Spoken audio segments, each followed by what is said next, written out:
regardez ces images, puisqu'on va en venir aux préparatifs du 9 mai au Kremlin, ce sera vraiment un affrontement symbolique entre les commémorations de la victoire de 1945. Il y aura réellement 2 commémorations concurrentes, l'une à Londres, à Paris et à Kiev, l'autre de l'autre côté à Moscou.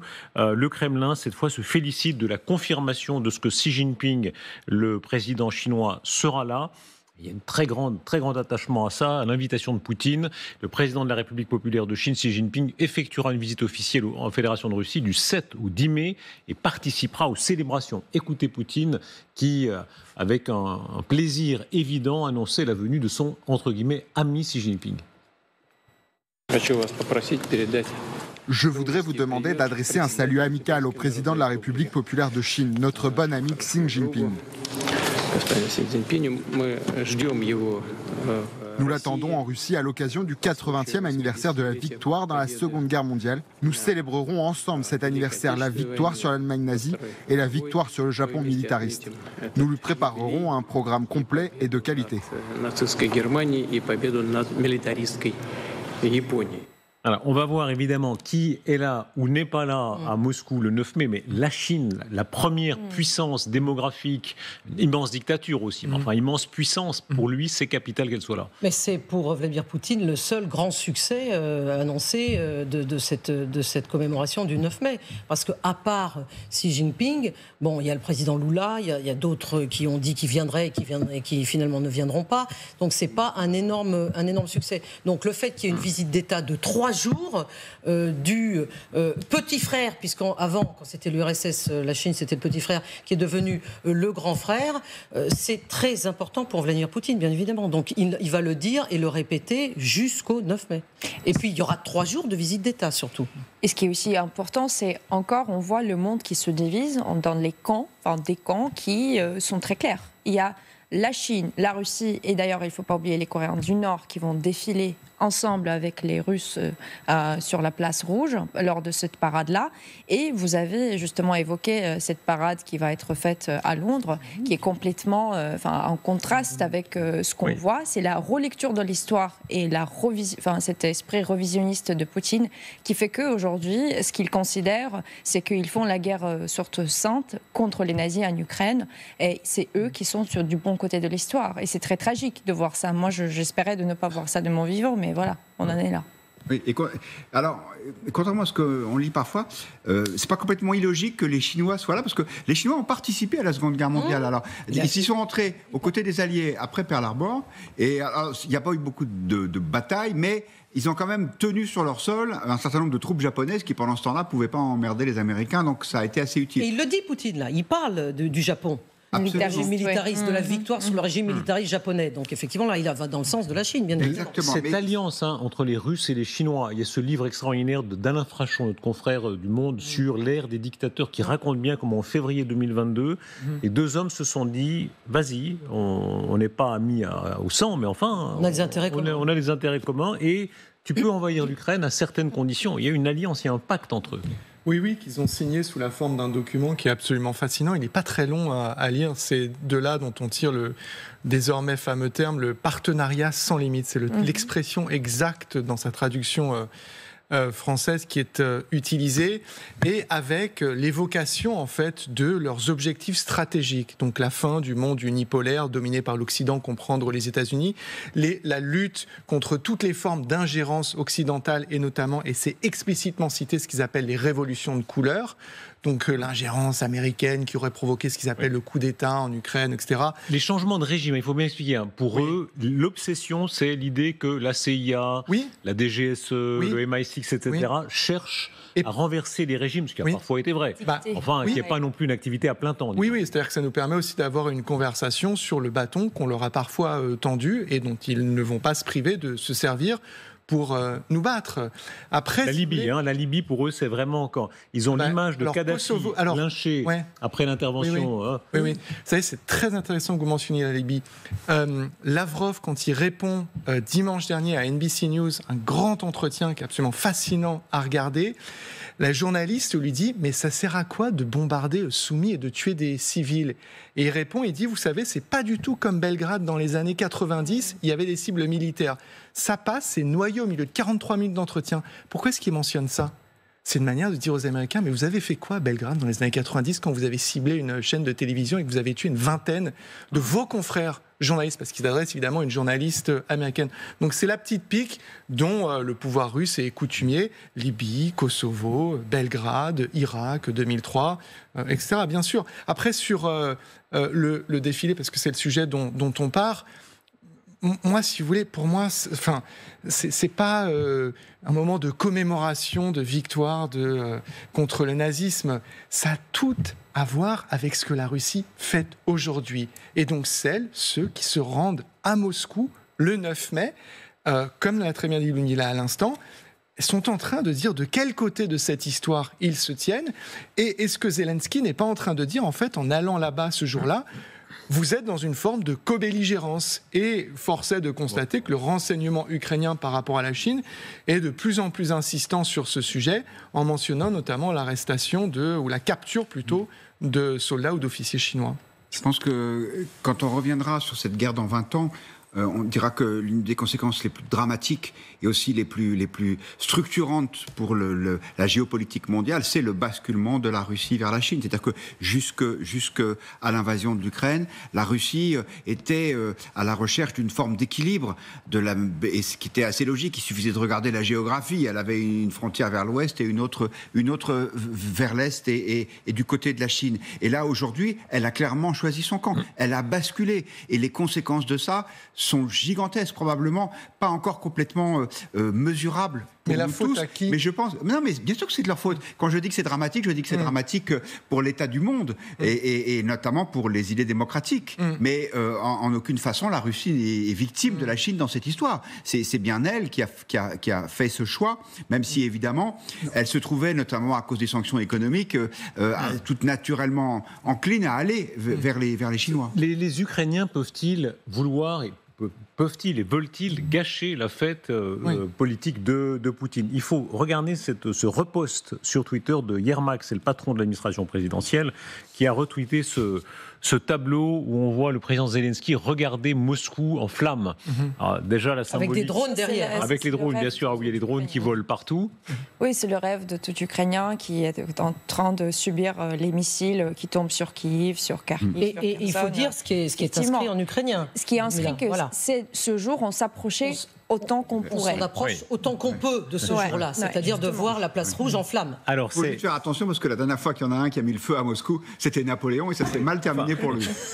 Oui, ou plus exactement, c'est les Russes qui ont mis le feu. Mais en fait, ça, c'est un illustrateur. Le genre des choses qui me font de la peine. Qui a envoyé ça au conseiller Yermak, conseiller de Volodymyr Zelensky. Et d'ailleurs, dans le bureau de Volodymyr Zelensky, il a deux tableaux qu'il adore montrer. Il y en a un avec effectivement Moscou en flammes et l'autre, ce sont les combattants ukrainiens luttant héroïquement dans une ville, je ne sais pas laquelle d'ailleurs. Et cela étant, Zelensky lui-même ne nie pas que les Russes doivent craindre quelque chose. Écoutez sa propre déclaration. La Russie doit agir ainsi. Elle craint désormais que son défilé soit remis en question. Et à juste titre. Mais elle devrait s'inquiéter de la poursuite de cette guerre. Elle doit y mettre fin. C'est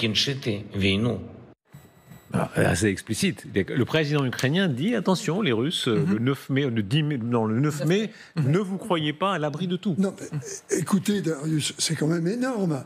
Il tape des villes, il tape des civils. Personne ne bouge. Et là, tout d'un coup, parce qu'il est en train de leur gâcher la fête en leur disant, vous savez, ça ne risque pas d'être aussi la fête que ça, on est en train de se poser la question si c'est bien. Je dis que ça fait partie de la stratégie, et il a raison de leur fiche la trouille. Qu'est-ce qui est faisable exactement ? D'abord, techniquement et politiquement. Imaginez la scène. La place rouge, les défilés des chars, Xi Jinping et Poutine côte à côte. Vous savez que les Chinois sont tellement, disons, proches des questions sécuritaires. Est-ce que vous imaginez que les Ukrainiens prennent le risque de tirer alors que... Un immense feu d'artifice, son et lumière. Pas à Moscou, mais raffinerie, dépôt de munitions, comme ils l'ont fait récemment. Et ça va être des images distribuées, diffusées en Mondovision le 9 mai. En fait, ça serait une concurrence d'images. C'est-à-dire qu'il y aurait d'un côté les images du défilé, et de l'autre, ce que Poutine veut qu'elles soient partout et que tout se passe bien, d'où le cessez-le-feu de 3 jours. Vous voulu par Vladimir Poutine, et de l'autre côté, des images qui seraient celles que Gallagher vient d'évoquer. Mais je ne pense pas qu'on s'attende à quoi que ce soit directement sur la place rouge. Ludmila, si vous aviez un joystick pour diriger les drones personnellement, voilà, où est-ce que vous iriez Bien sûr, la place rouge. Sur la place rouge. Non mais sérieusement. Le symbole, vous iriez à la place rouge ? Le symbole est très fort parce que la place rouge, elle représente beaucoup de choses. Elle représente énormément d'oppression, des morts en Ukraine qui ne datent pas de Vladimir Poutine. Attention, il y aura des civils sur la place rouge. Mais là, je ne pense pas que l'Ukraine elle va viser la place rouge ou quoi que ce soit. Je pense que le message de Zelensky est très clair. On ne va pas respecter votre cessez-le-feu de 3 jours parce que à quoi bon le faire si vous ne voulez pas faire le vrai cessez-le-feu de 30 jours ? Parce que vous voulez faire ce cessez-le-feu de 3 jours même pendant vos vacances.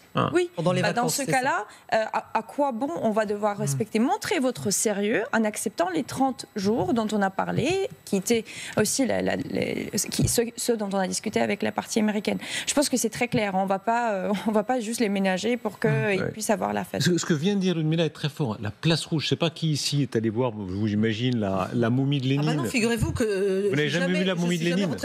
Qui a vu la momie de Lénine sur ce plateau ? Oui, vous êtes allé.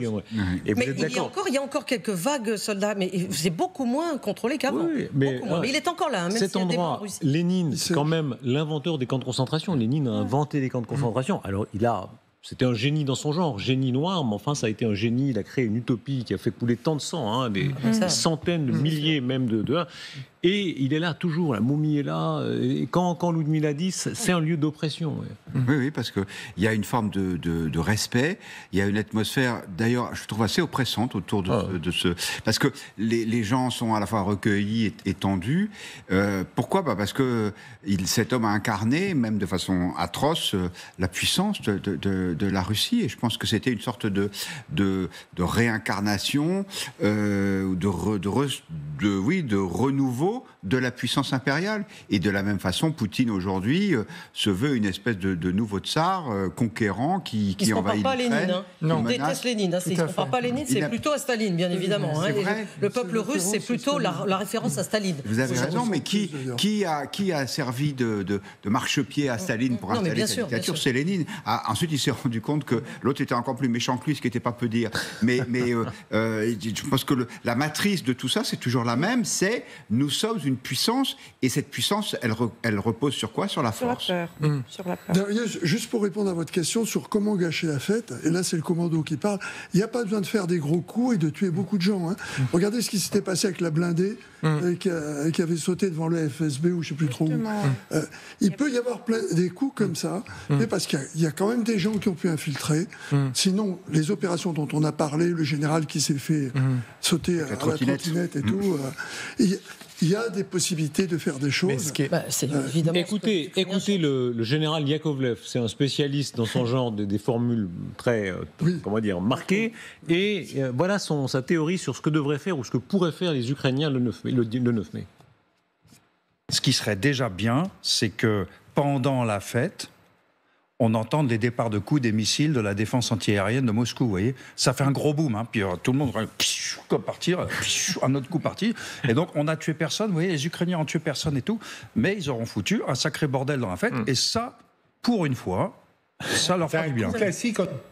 C'est intéressant, le fait qu'on entende son idée que depuis la place rouge, il n'y ait pas de mort, parce que tuer quelqu'un près de Xi Jinping, d'un point de vue, ce serait très risqué dans certains égards, mais qu'on entende même le bruit des détonations que les Ukrainiens provoqueraient.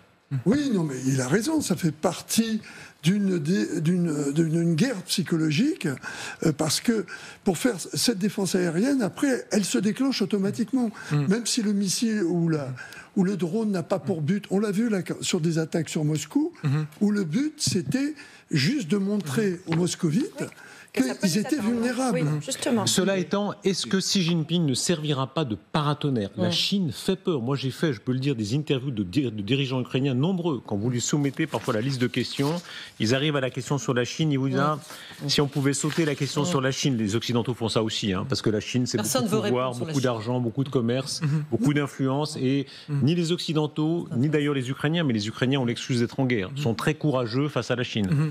Alors, deux choses. La première, c'est que la ressource qui sera utilisée pour protéger Moscou, qui est mobilisée, elle ne sera pas ailleurs. Donc ça veut dire que ça ouvre des possibilités aux Ukrainiens, juste sur la défense antiaérienne. Oui, ils vont blinder Moscou. Là, ce sera... Oui, ce qui veut dire qu'ils vont habiller Paul, il faudra déshabiller Pierre. Donc il s'agit de trouver où est Pierre. L'autre chose, c'est intéressant, vous utilisez l'expression de paratonnerre. J'en ai une autre. En fait, ce sera un bouclier humain.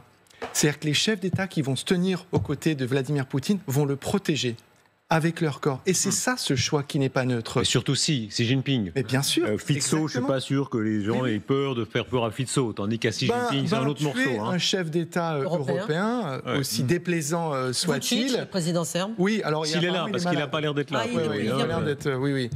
D'ailleurs, après une visite aux États-Unis, où il cherchait à voir Trump, ce qu'il n'a pas réussi à faire. Il est malade. Ça, c'est un autre chapitre. Mais non, effectivement, toutes ces personnes, encore une fois, font un choix qui n'est pas neutre, qui est de servir de bouclier humain à Vladimir Poutine le 9 mai. Et aussi, il ne faut pas oublier qu'il y avait l'envoyé spécial chinois qui était allé aussi voir les capitales européennes pour parler de cette alternative de la paix que la Chine est en train d'essayer de proposer, parce que maintenant, ce n'est pas que Trump avec son plan de paix qui ne marche pas, qui est là, mais aussi la Chine qui essaie de se positionner dès le début. Elle avait aussi son propre plan, mais c'était il y a une semaine à peu près que justement l'envoyé spécial chinois s'est rendu ici pour parler aux Français, aux Anglais de son plan à lui, comment il voit la paix.